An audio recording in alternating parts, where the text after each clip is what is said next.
नाही, चर्चा झाली. अँटी पेपर लीक जे विधेयक आहे 2026 त्याच्यावर चर्चा झाली ना. राज्यसभेमध्ये आम्ही सगळ्यांनी मतं मांडलेली आहेत. मल्लिकार्जुन खरगे यांचं मुख्य भाषण झालं, त्यानंतर सर्वच विरोधकांनी आपापली मतं मांडली. पण इतका मोठा गंभीर प्रश्न असताना विद्यार्थ्यांवर लाठीमार झाला, टिअर गॅस नळकांडी फोडली, पॅलेट गन वापरल्या, मुलं जखमी झाली, हजारो विद्यार्थ्यांनी आंदोलन केलं, संसदेवर थडकली. पण एरवी विद्यार्थी आणि परीक्षांवर बोलणारे पंतप्रधान हे संसदेमध्ये उपस्थित नव्हते, गृहमंत्री उपस्थित नव्हते. ज्या खात्याशी संबंधित नाही असे मंत्री उत्तर देत होते. त्याच्यामुळे विरोधकांनी वॉकआउट केला.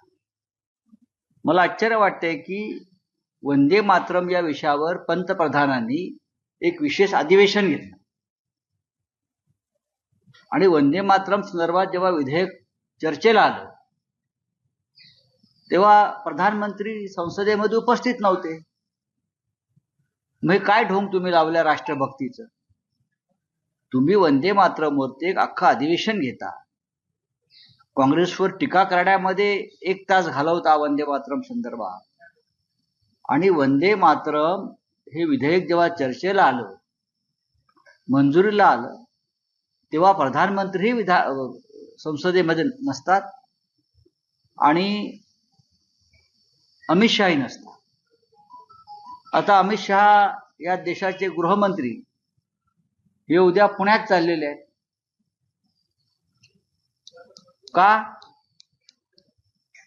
तर टिळक पुरस्काराचं प्रदान म्हणे त्यांच्या हस्ते होणार आहे. मला आश्चर्य वाटतंय की लोकमान्य टिळक यांच्यासारखा स्वातंत्र्य लढ्यातला कर्ता पुरुष, ज्याने स्वाभिमानानं, अभिमानानं आणि शौर्याने ईस्ट इंडिया कंपनीशी 2 हात केले, तुरुंगवास भोगला, त्यांच्या नावाचा पुरस्कार सध्याच्या ईस्ट इंडिया कंपनीचे व्यवस्थापकीय संचालक अमित शहा यांच्या हस्ते देण्याचा घाट ज्या कोणी घातला असेल त्यांच्या बुद्धीची मला कीव येते. पुणेकरांनी त्यांना विरोध करायचं ठरवलेलं आहे आणि त्या पुणेकरांचं मी अभिनंदन करतो.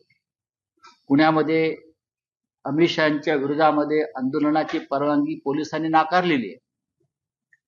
ही पुन्हा एकदा एक साम्राज्यशाही आहे.